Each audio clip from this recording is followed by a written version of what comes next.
Dzisiaj jesteśmy na wyspie Islay w jej zachodnio-północnej części, w dystylarni Kilchoman. Dystylarnia ta obchodzi w tym roku 20. rocznicę swojej działalności. Z okazji tej rocznicy wypuszczono 20th Anniversary Cask Series. Jest to seria 20 beczek na 20-lecie Kilchomana. Wyselekcjonowano 20 beczek i z tych 20 beczek stworzono 4 whisky, które tworzą właśnie tą serię. To znaczy pokazuję w tą stronę, bo ta whisky jest z tej serii. W tej serii znalazły się 2 ex-bourbony i 2 whisky, które miały swoją maturację w sherry. 2 czternastki, 2 piętnastki. Ze mną dzisiaj jedna whisky z tej serii. Jest to 14-letni Kilchoman, który miał maturację w sherry. Dlaczego akurat ten Kilchoman? Odpowiedź jest naprawdę prosta. Bo tego Kilchomana podarowała mi moja żona na urodziny. Sprawdźmy razem, jak smakuje. Zapraszam.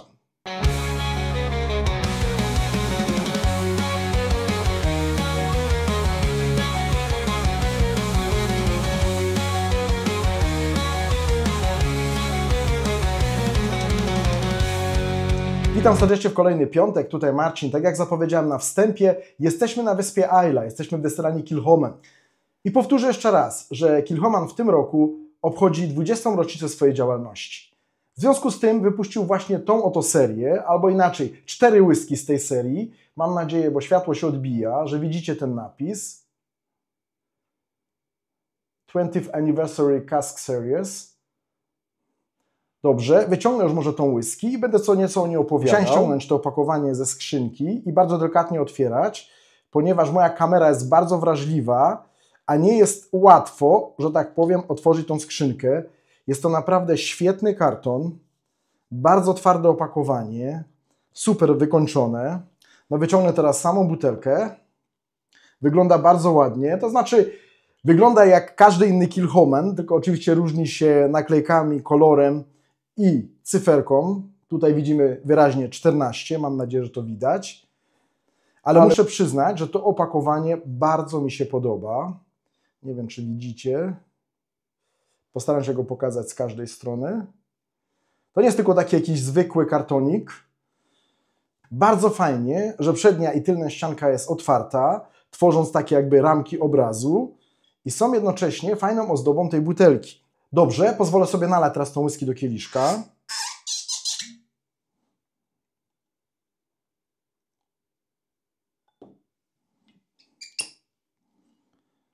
Wsadzę do opakowania. Mam nadzieję, że mam wystarczającą ilość. Odłożę ją tutaj na miejsce, żeby była tu obok. Mam nadzieję, że widzimy ten napis. Dobrze, to co mogę powiedzieć o samej whisky? Jest to po pierwsze 14-letnia whisky, która jest zabutelkowana w mocy 55%, bez filtracji na zimno i bez barwnika. Oczywiście jest to torfowa whisky. Jeśli chodzi o wetting, to jest to wetting tylko i wyłącznie z 5 beczek. Z 5 beczek Sherry Oloroso Butts. I tylko i wyłącznie z tych beczek whisky została zlana, zwettingowana i rozlana do tych butelek. Jedną rzecz jeszcze muszę dodać, jest to 100% Islay, czyli jest to Kilchoman 100% Islay, 14-letni, z 5 beczek Sherry Oloroso Butts. Jeśli chodzi o ceny, u mnie kosztuje ta whisky pomiędzy 140 a 160 euro, ale muszę powiedzieć, że są sklepy, które miałem w ofercie, a więcej nie mam już je na magazynie. Jeśli chodzi o cenę w Polsce, z tego co znalazłem pomiędzy 850 a 920 zł. Jeśli znacie jakieś lepsze ceny tej whisky w Polsce, proszę zamieśćcie to w komentarzu. Dobrze, przejdźmy teraz do strony praktycznej. Whisky mam już w kieliszku. Sprawdźmy, jak jest na nosie.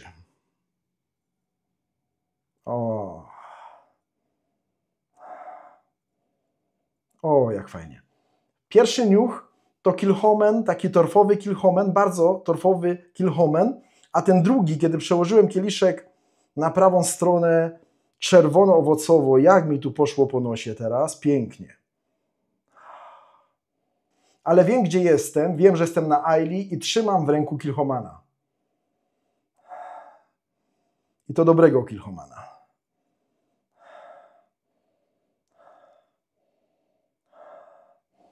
No tak, czyli klasyka i to w dobrym wydaniu, przepraszam, i to w bardzo dobrym wydaniu. No dobrze, więc mamy tutaj dużo torfu, ona jest naprawdę mocno dymna. Ten torf jest świetnie połączony tutaj ze słodyczą czerwonych owoców. Są tu jakieś suszone owoce, figi, no czułbym i daktyle, i czereśnie, ale jednocześnie też czuję samego Kilchomana. Jest morska, czuję troszeczkę też i słonego karmelu. No nie tylko troszeczkę teraz. O, ale bardzo fajnie teraz. Takie klimaty Sherry Oloroso. Bardzo fajnie dąb. Muszę powiedzieć, że to nie jest taka sherry bomba w stylu Senec. Ale też nie jest taka sherry bomba, kiedy bym czuł takie bardzo ciężkie czerwone owoce. To jest coś, no pomiędzy absolutnie nie. To jest coś, co raczej idzie w kierunku Loch Gorm. No czuję wyraźnie, że ten destylat jest dojrzalszy, że ma swoje lata, ma 55% alkoholu, świetnie na nosie. Nie czuję tego, żeby ta whisky miała aż tyle alkoholu. Są takie momenty, kiedy się zaciągnę powietrza i mam wrażenie, że mam Loch Gorma, ale są takie momenty, kiedy tego sherry jest jeszcze więcej. No teraz jednak, tak troszkę ciężko czerwono-owocowo, ale słodko. Zrobiło się też i orzechowo i zarąbiście dąb. Zarąbiście dąb. I nie tylko, że ten dąb tutaj jest tłem. Tu czuć wyraźnie ten dąb i to bardzo fajnie. Czuję, że ta beczka jest starsza i że to jest fajna beczka, bardzo fajny dąb. I ten dąb nie dodaje tu jakiejś ostrości i przypraw, tylko jest to bardzo fajny, dojrzały dąb i czuję wyraźnie beczkę. Powiedzmy, żebym się odwołał do mojej ostatniej recenzji, troszeczkę w stylu Glenskoshi 15, gdzie ten dąb naprawdę zagrał pierwsze skrzypce i zrobił świetną robotę. Takie wrażenie mam również tutaj w tym Kilchomanie 14. Teraz troszeczkę takie jaśniejsze owoce. Nawet, że tak powiem, i czereśnie, i trochę porzeczek. Ale muszę powiedzieć, to nie jest taki torfowy potwór. To już jest taki Kilchoman, który jest zbalansowany, który jest dobrze wyważony. Myślę, że właśnie idzie bardziej w tą stronę Loch Gorma 10. Mówiąc o 10, miałem na myśli Loch Gorma z tego roku, który ma 10 lat, gdzie czuć wyraźnie, że jest to już dojrzalszy destylat Kilchomana. Jeśli możemy mówić o dojrzalszym destylacie przy 10 latach, czy tutaj przy 14 latach. Ale Kilchoman to destylarnia, która produkuje swoje whisky od 20 lat i w Korędziu ma prawie same nasy. Więc 10-latek, 13-latek czy 14-latek to już są dojrzałe Kilchomany.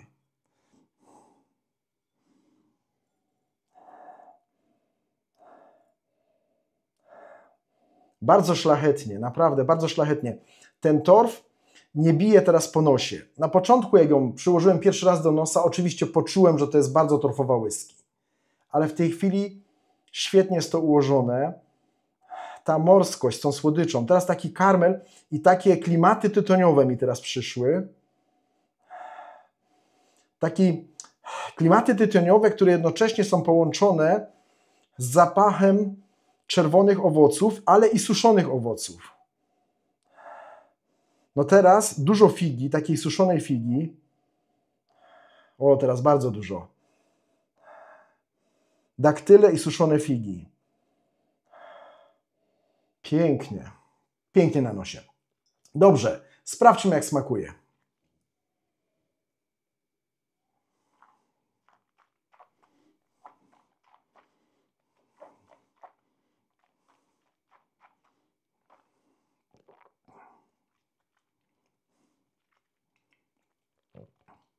Oj, on jest bardzo torfowy.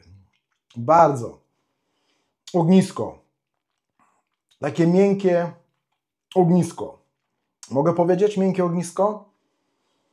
Świetny, ogniskowy dym. Mnóstwo owoców. Ten dąb. Ten dąb jest zarąbisty. ale owoce są również intensywne. Miałbym coś i jagód, coś jeżyn. Teraz czereśnie, wyraźnie czereśnie, bardzo przyjemnie. Lekko kwaśne, słodko-czereśnie, bardzo fajnie. I powiem tak, mój język ma teraz podwójną robotę, bo z jednej strony naprawdę świetnie się rozłożył ten dąb na języku. Cały środek języka, lewa strona, prawa strona, cały środek czuje ten dąb, czuje to drzewo, które jest bardzo delikatne, ale intensywne. Świetny, świetnie. Oprócz tego mnóstwo owoców, dym już przeszedł, ten torf i to ognisko to jest taki pierwszy szlak, to jest taki ten pierwszy moment. Potem ten dom z owocami, ale mam wrażenie, że ładnie zbalansowane. Nie, że ten dom jest taki bardzo mocny i te owoce są tylko tłem, ale tego dębu jest 50%, owoców jest 50%. Świetnie. Teraz bardziej takie wytrawniejsze klimaty. Bardzo morska, algi, wodorosty. Mamy trawy, takie jesienne trawy znowu. Pięknie. I powiem Wam, że ona robi teraz wrażenie bardzo, bardzo, bardzo delikatnej na nosie. Po tym, jak dostałem ten szlak, że tak powiem, z ogniska, było bardzo mocno, bardzo intensywnie, ale bardzo przyjemnie, to na nosie, no nie chcę powiedzieć, że nie jest intensywna, bo skłamałbym. To jest bardzo intensywna whisky, ale na nosie nie jest tak mocna, jak na języku. To powiedziałbym, że na nosie mimo wszystko udaje takie niewiniątko, ale jak skosztujesz, to da Ci popalić. W bardzo pozytywnym sensie. Teraz czuję to ognisko tutaj. Mnóstwo owoców. Dobrze, skosztuję drugi raz.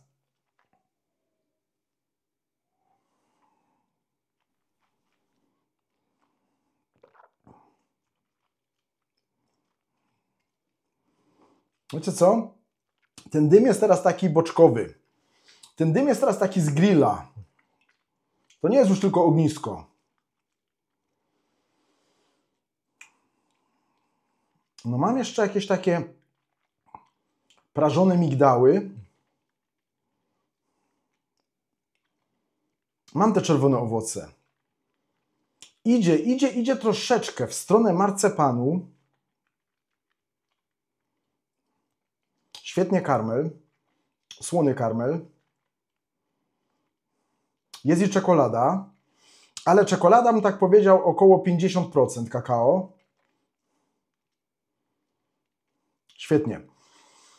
I te pierwsze uderzenie, bo cały czas powtarzam szlak, szlak, szlak. To pierwsze uderzenie to jest ten torf, ten dym. Za pierwszym łykiem bardziej ogniskowo, teraz bardziej grillowo, taki wędzony boczek. Świetnie te owoce. Zarąbiście dąb. I jak to przemija, to robi się tak bardziej wytrawnie. I mam takie klimaty Sherry Oloroso, tak orzechowo, czerwono-owocowo, ale w wersji light. Ona nie jest teraz słodka, ale jest bardzo przyjemna, bardzo przyjemna. Cały czas coś się dzieje na języku. To jest bardzo intensywny Kilchoman. I nie chodzi mi tylko o torf i dym. No teraz poczułem coś więcej czekolady. Więcej takiej świeżości. Troszeczkę teraz poczułem, że ta whisky ma więcej niż 46% alkoholu, ale jest świetnie ułożona. Powiem tak, na języku absolutnie nie czułem tych 55%. Na nosie czasami, tak jak teraz, zrobi się tak bardziej świeżo, że tak powiem, poczujesz tak troszeczkę takiej ostrości, ale absolutnie nie mogę powiedzieć, żebym czuł na nosie, że ta whisky ma 55%. Muszę powiedzieć, naprawdę jest świetnie ułożona. Jest to rewelacyjny Kilchoman, jak dla mnie. Rewelacyjny Kilchoman. I chciałbym teraz sprawdzić, jak ten wypust wypadnie na tle innych wypustów z tej destylarni, które zostały wypuszczone w tym roku. Mam Kilchomana 13-letniego i mam Lochgorma 10-letniego. Są to edycje na rok 2025 I sam jestem ciekawy, jak ten Kilchoman wypadnie w ich gronie. Zaraz wracam. No dobrze, jestem z powrotem w takim oto towarzystwie. Po mojej lewej stronie 14-letni Kilchoman ze specjalnej serii 20 beczek na 20-lecie Kilchomana. Po mojej prawej stronie 13-letni Kilchoman, który jest zabutelkowany w mocy 50%. I jeśli chodzi o finish, był to Calvados Cask i oktawy. Tutaj mamy Lochgorm, 10-letni Lochgorm, jest to 2025 Edition, który jest zabutelkowany w mocy 46%. Czyli mamy 10-letnią whisky, 13-letnią i 14-letnią whisky z destylarni Kilchoman. Lochgorm jest tutaj, że tak powiem, też i najsłabszy, bo ma tylko 46% ABV, tu mamy 50, tu mamy 55, czyli stopniowanie idzie w tą stronę i rocznikowo, i jeśli chodzi o procenty alkoholu. Kilchoman Lochgorm jest to również ex-sherry. O ile się nie mylę, w tym roku 2025 chyba było 20 beczek pierwszego napełnienia i chyba 3 czy 4 refile, ale to w tym momencie akurat nie jest takie ważne. Jeśli ktoś z Was jest zainteresowany recenzją tej 13 czy tego Lochgorma, zapraszam na mój kanał, tam znajdziecie te filmy, jak i również playlistę z Kilchomana, gdzie mam wszystkie filmy z whisky Kilchomana, które recenzowałem w jednej playliście.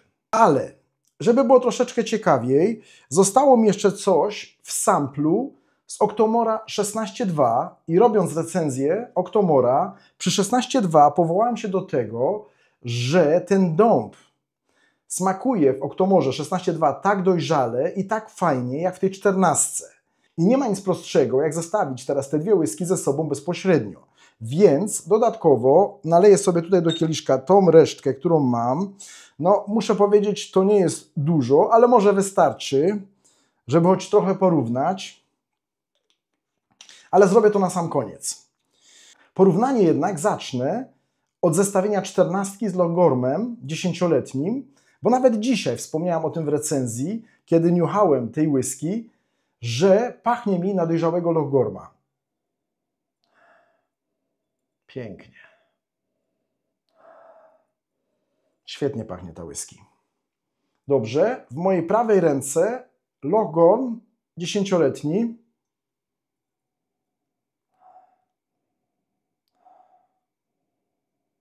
No to słabiutko na razie, ale muszę wziąć to pod uwagę, że ta whisky ma 9% mniej alkoholu.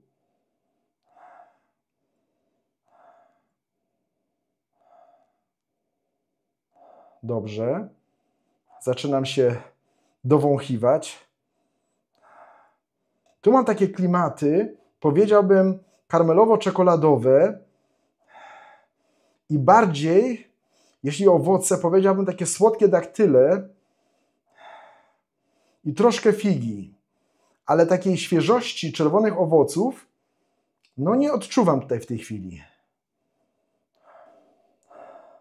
No jasne, że to jest nie fair, bo ten Lochgorm ma 10 lat, ta whisky ma 14 lat. Ten jest z 23 beczek czy 24 beczek, ta jest tylko z 5 beczek. I myślę, że wiedzieli już, jakie whisky wybrać, żeby wyszło takie cudo. Nie chcę powiedzieć, że Lochgorm jest zły, absolutnie nie, ale tak, ma 10 lat i ma 46%, więc musi się bardziej wykazać, żeby jakkolwiek zaistnieć obok swojej starszej siostry. No teraz fajnie. Teraz dostałem ten morski torf. Ale powiem tak, ten dąb jest delikatniejszy, o wiele delikatniejszy tutaj. Owoce o wiele delikatniejsze. Bardziej bym powiedział właśnie, że karmel, figi, daktyle i wszystko bardzo, bardzo, bardzo dobrze ułożone. Powrócę do 14.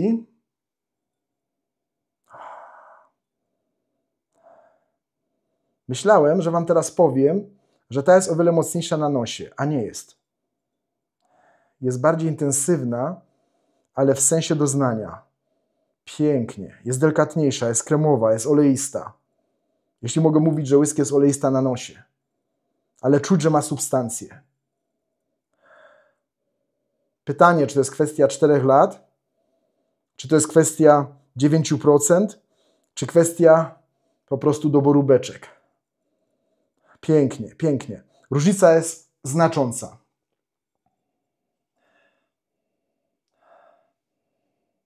Na nosie dwukrotnie albo trzykrotnie bardziej podchodzi mi ta 14. Ten Lochgorn 10 to jest świetna whisky. To jest naprawdę bardzo dobry Lochgorn. Ale teraz w tym porównaniu wypada raczej blado. Cenowo już nawet nie pamiętam. I powiem szczerze, nie przygotowałem się na tyle, nie sprawdziłem, ile Lochgorn kosztuje dzisiaj, ale mi się wydaje, że przynajmniej 80 euro.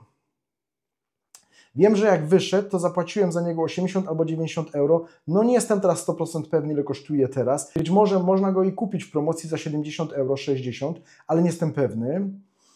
Jeśli chodzi o 13, oczywiście jak wyszła, kosztowała też około 100 euro, 90 euro. Chyba 90 euro za nią dałem. No powiem tak, za obie dałem po 90 euro. Albo tutaj dałem 85 euro, a tu dałem 90 euro. Nie jestem 100% pewny, mam pamięć dobrą, ale krótką. A za to, co prawda nie powinno mówić się o cenach, ponieważ był to prezent od mojej żony, ale z tego, co się dowiedziałem, ona dała za tą butelkę około 130 euro. Ale tak jak wspomniałem, w tej chwili na internecie od 140 euro. Czyli jest droższa około 50-60 euro od tych wypustów. Ale musimy też wziąć pod uwagę, że tu mamy 14 lat i w porównaniu do Lochgorna to jest 4 lata różnicy, w porównaniu do Calvados tylko rok. Czyli można by je poniekąd postawić na jednej półce. No zobaczymy za chwileczkę. Dobra. No dobra, w prawej ręce Lochgorn 10-letni. Spróbuję, jak smakuje.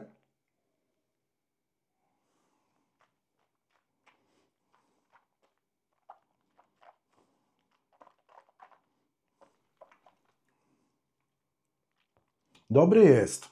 Dobry jest. Fajnie. Więcej się dzieje na języku niż na podniebieniu, to trzeba powiedzieć od razu. Bardzo przyjemnie torf. Bardzo przyjemnie wszystko jest zgrane, zespolone. Robi wrażenie naprawdę fajnej, dojrzałej whisky. No 10 lat. Jak na Kilchomana, jak na Lochgorna. To jest dojrzała whisky. Bardzo fajnie dąb. Jest troszkę przyprawowości. Mam troszeczkę imbiru, troszeczkę pieprzu. Ale tak, że dodaje to troszeczkę smaczku, a nie, że przeszkadza. Nie jest tak intensywna jak 14, ale też nie mogę powiedzieć, że napiłem się w tej chwili wody. Bardzo fajnie, bardzo przyjemna. No czuć, że ma te 46% w porównaniu do tych 55%, które przed chwilą kosztowały. Ale jest bardziej wytrawna na języku, chociaż jest też jakaś konfitura. Mamy trochę tych czerwonych owoców i jest dość trochę słodyczy. Jednak na nosie stanowczo wytrawna, morska i bardzo dobrze ułożona. I tego dębu jest tutaj więcej na nosie niż na języku. Co ani nie jest wadą, ani zaletą. Po prostu taki jest ten Lochgorn. Dobrze. Odstawię Lochgorna. W mojej lewej ręce 14, bezpośrednio.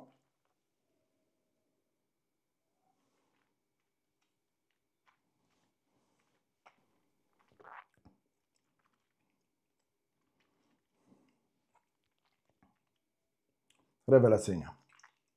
Rewelacyjnie. Zrobił się nawet teraz taki klimat.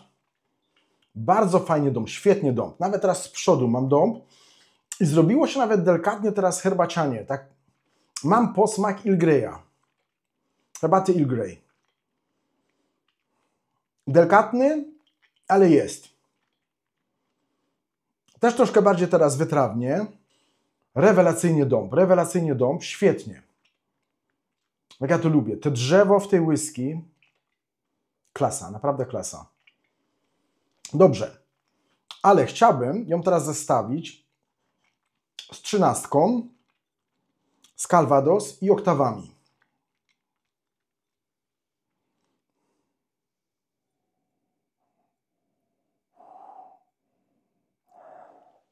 No tu jest fajnie. Tu jest naprawdę fajnie. Bardzo świeżo, jasno owocowo. Bardzo jabłkowo, ale bardzo fajne te jabłka. Takie bardzo dojrzałe, albo nawet powiedział takie pieczone jabłko. Dużo wanilii, pieczone jabłko. Takie nawet klimaty teraz mi się robią troszeczkę świąteczne. Tak jabłko z cynamonem.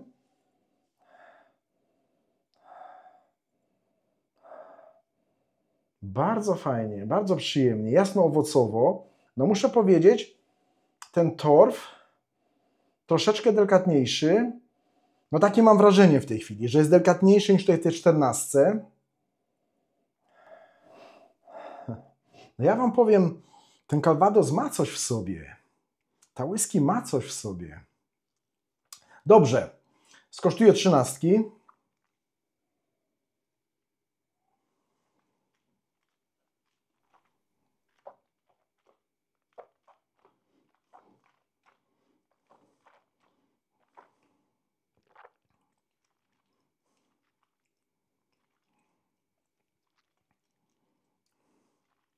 Stanowczo inaczej i trochę dziwnie.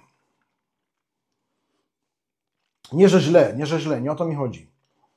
Ale o ile ten Calvados i coś tych oktaw czuję tutaj na nosie, bo fajnie czuć taki świeży dąb, czuć taką przyprawowość i te oktawy się tutaj zaznaczają.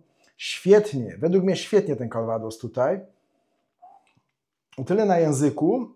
Dopiero teraz zaczynam czuć smak tych jabłek, pieczonych jabłek. Bardzo fajnie. Jest morsko, jest karmel, jest słony karmel. Wszystko się zgadza, ale tak jakby ten dąb z 13 nałożył mi się na dąb z tej 14 i zrobiło takie troszeczkę dziwne wrażenie na mnie. Tak nie do końca oczekiwałem, że tak ją odbiorę, albo nie do końca oczekiwałem, że tak będzie smakować. Naprawdę mnie to zaskoczyło. Myślę, że dość sporo dębu z tej 14 zostało mi jeszcze na języku i w ustach, a te oktawy z tego Kilchomana 13 troszkę to podbiły teraz. I praktycznie rzecz biorąc, odebrałem teraz ten dąb z 13 prawie że podobnie jak 14. I musiałbym takie podejście zrobić jeszcze raz, tylko inaczej zaczynając, żeby to potwierdzić. No w tej chwili tego już nie potwierdzę i nie mam takiej możliwości, ponieważ kosztowałem już tych wszystkich whisky.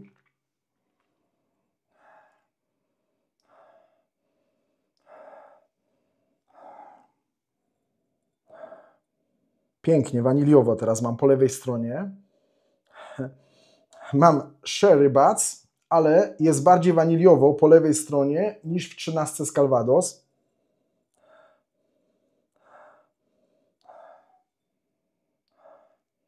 To muszę powiedzieć, każda z tych trzech jest fajnie ułożona. I ta 10 naprawdę nie ma się tu czego wstydzić. Świetnie na nosie, świetnie na języku. No jest słabsza, bo ma tylko 46%. Calvados ma 50% i, że tak powiem, tylko 5% mniej niż ta 55. Myślę, że się broni. Ale o ile na nosie odczuwam znaczącą różnicę pomiędzy tymi dwoma wypustami i wyraźnie tutaj czuję Calvados i ten zapach, piękny zapach takich pieczonych jabłek, dojrzałych jabłek, to na języku nieco się rozczarowałem przy tej 13. No nieco się rozczarowałem. Myślałem, że da rady więcej. Nie wiem, może zbyt dużo wymagałem. No było, nie było, jest rok młodszy, ale nie przesadzajmy. Naprawdę, rok w te czy we w te. Myślę, że jest to raczej kwestia beczek i myślę, że jest to raczej kwestia tych procentów. Niemniej myślę, że beczki tutaj są najważniejsze.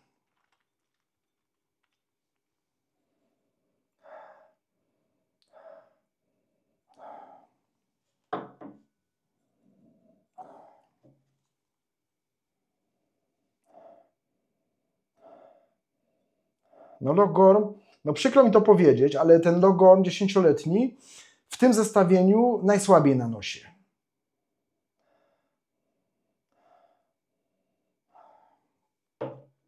Smakowo fajnie, fajnie się go piło, ale nie jest lepszy niż 13.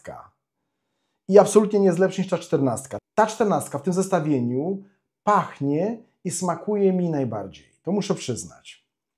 Ta whisky kosztuje 140 euro, czyli mamy tutaj 10 euro za każdy rok. Ale jest to limitowana edycja i ten wypust, ten wetting jest tylko z 5 beczek. I to czuć. Jakościowo to czuć.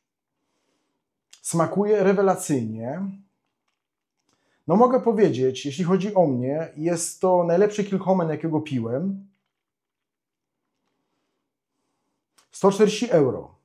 No tutaj mamy 90 i powiedzmy 70. I to nie masz takiej dużej przepaści. No moglibyśmy powiedzieć, dobra, między 13 a tą 14 jest przepaść, ale musimy popatrzeć. Limitowana edycja 5 beczek. Wygląda świetnie. I smakuje rewelacyjnie. Czyli patrząc w tej chwili na te Kilchomany, ten Kilchoman 14-letni jest to Kilchoman, który mi najbardziej smakuje. Jest to najlepszy Kilchoman, którego miałem przyjemność pić. I na nosie, i na języku rewelacyjny. Co prawda, nie miałem możliwości sprawdzić, jak on by wypadł na tle tych 3 innych wypustów z tej serii. Ze mną jest tak, że jest jakaś whisky w promocji i ja czasami potrzebuję dzień, 2, żeby pomyśleć, czy ją kupię. I jak się zdecyduję po 2 dniach, żeby ją kupić, to już jej nie ma. I tak było właśnie w wypadku i tej whisky, bo jak wyszła tylko na rynek, to wyszły wszystkie 4 i miałem możliwość kupienia, co prawda dość drogo, ale była możliwość kupienia 4 sampli. I też zastanawiałem się 2 dni i potem się okazało, że 2 z tych sampli już nie było, tylko były 2. I mówię, nie wiem, albo skosztuje 4, albo w ogóle żadnej. A potem 2 dni później jeszcze pomyślałem, dobra, to przynajmniej będę miał te 2 sample i jak chciałem je kupić, to już i tych sampli nie było. Chyba stąd wiedziała moja żona, co chciałbym na urodziny. No i żałuję bardzo, że nie kupiłem tych sampli, bo miałbym tą możliwość, aby sprawdzić te 4 whisky z tej serii, 20 beczek na 20. rocznicę Kilchomana i która z nich smakuje mi najbardziej. Mam tą 14. Czy jest lepsza od tej 15 sherry? Nie wiem. Jest jeszcze 14 bourbon i 15 bourbon. Ale czy ta 14 jest lepsza od 15? Nie wiem. Chyba, że Łukasz, bodajże Łukasz kupił 15, chyba, że Łukasz prześle mi sampla, a ja Ci prześlę sampla 14 i porównamy. Taka możliwość też jest. No dobra, to tyle, jeśli chodzi o porównanie Kilchomanów. Było, nie było. Nalałem sobie trochę jeszcze Octomora 16,2 do innego kieliszka. No jest to naprawdę odrobina, ale starczy na jakiegoś 1-2 łyki. I na pewno starczy, żeby trochę powąchać. I zestawię tego Octomora 16,2 z Kilchomanem 14-letnim. Czy się różnią? No jasne, że się różnią, bo 16,2 Octomor, po pierwsze 5-letnia whisky, po drugie chyba 58%, po trzecie 101 ppm, czyli 2 razy więcej niż Kilchoman. Jeśli chodzi o wetting, to mamy tutaj maturację w 2 beczkach, po Sherry Oloroso i po winach z Bordeaux, a potem był finish w beczkach po Moscatel i Madeira Cask. Mamy tutaj 4 wina, 101 ppm, ale gdzieś tam, jak robiłem recenzję Octomorów, wyczułem ten dąb na tym samym poziomie jak tutaj. Nie wiem, jak to wypadnie teraz, ale chciałbym sprawdzić również, jak smakuje mi ten Octomor teraz, po tym, jak skosztowałem te wszystkie Kilchomany. I było, nie było, ten Octomor jest do kupienia u mnie, tak mniej więcej, ten 16,2, od 140 euro, czyli kosztuje tyle samo, co ten Kilchoman. Czyli tym bardziej mogę porównać sobie 2 whisky, torfowe whisky z Islay, co prawda 14-latka, a tu 5-latka, 55%, a tu chyba 58%, 55 ppm, a tutaj mamy 101 ppm, niemniej 140 euro. Dobrze, sprawdzę, jak będzie na nosie z 16,2.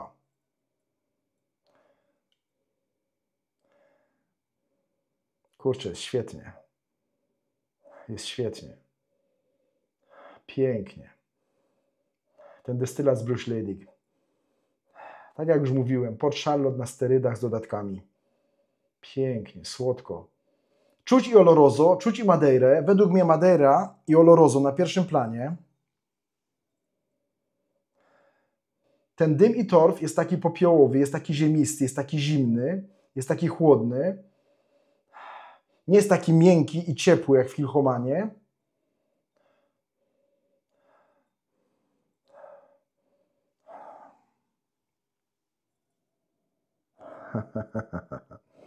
No nie wiem, no nie wiem, no nie wiem.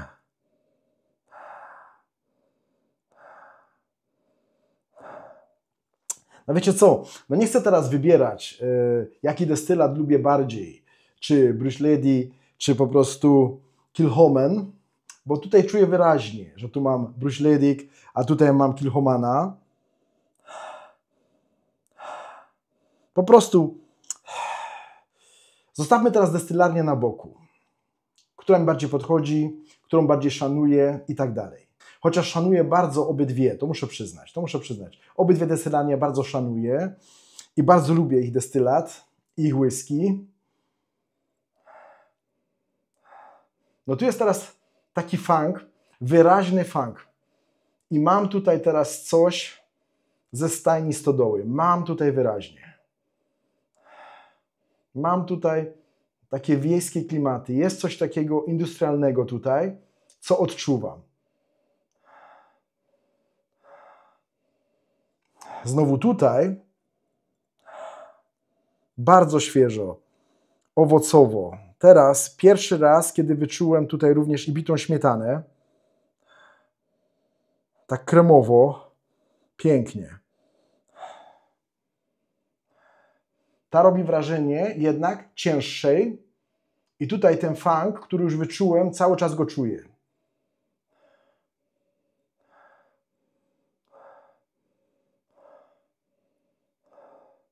No, czuję go. Nie wiem, czy jest to jakaś taka delikatna ilość siarki, którą teraz wyłapałem. Pachnie świetnie, ale teraz jednak powiedziałbym, że bardziej ziemiście i ten funk jakby na pierwszym planie. Czego przy porównywaniu tych oktomorów nie wyczułem. Albo nie w takim stopniu.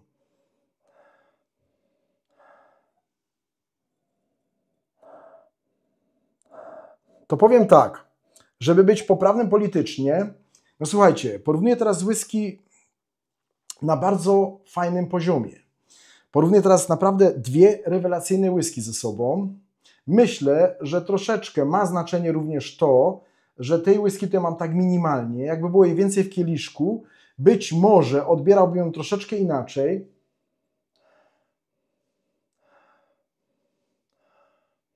Bo teraz muszę powiedzieć, że czuję, że jest też młodsza.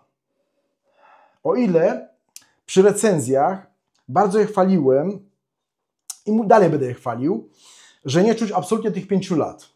Absolutnie nie czuję, że ta whisky ma 5 lat, ale jednak teraz, kiedy ją zestawiam bezpośrednio z whisky, która miała 14-letnią maturację, dojrzewała 14 lat w beczkach, to czuję, że jednak Oktomor jest młodszy i tutaj wyczuwam to wyraźnie.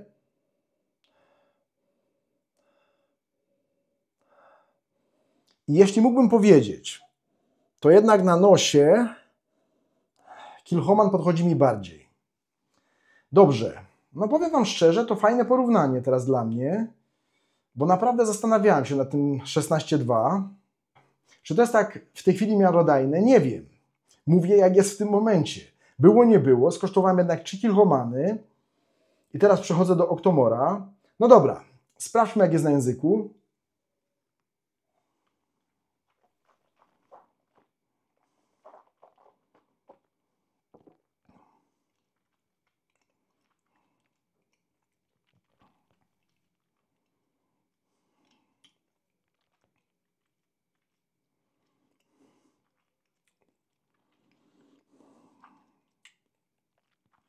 No jest fajnie, jest bardzo słodko. Mam figi, mam dużo fig. Muszę powiedzieć, smak figi chyba dominuje tutaj. Ale odczuwam teraz w tym zestawieniu młodość tej whisky. I o ile bardzo chwaliłem te whisky, zestawiając je ze sobą 16.1, 16.2, 16.3, gdzie powiedziałem, że to są whisky, które smakują i pachną jak 15-latki, to teraz niestety, ale nie mogę tego potwierdzić. Niemniej jest to świetnie ułożona whisky i absolutnie nie powiedziałbym, że ona ma 5 lat. Ale w bezpośrednim zestawieniu z tą 14-letnią whisky czuję wyraźnie, że jest młodsza. I dzisiaj niestety, ale mnie nie oczarowała. Dobrze.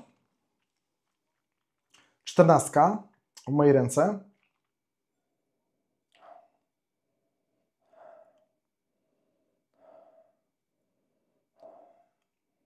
Inny poziom, inny poziom. Dobrze, sprawdzę ją jeszcze na języku.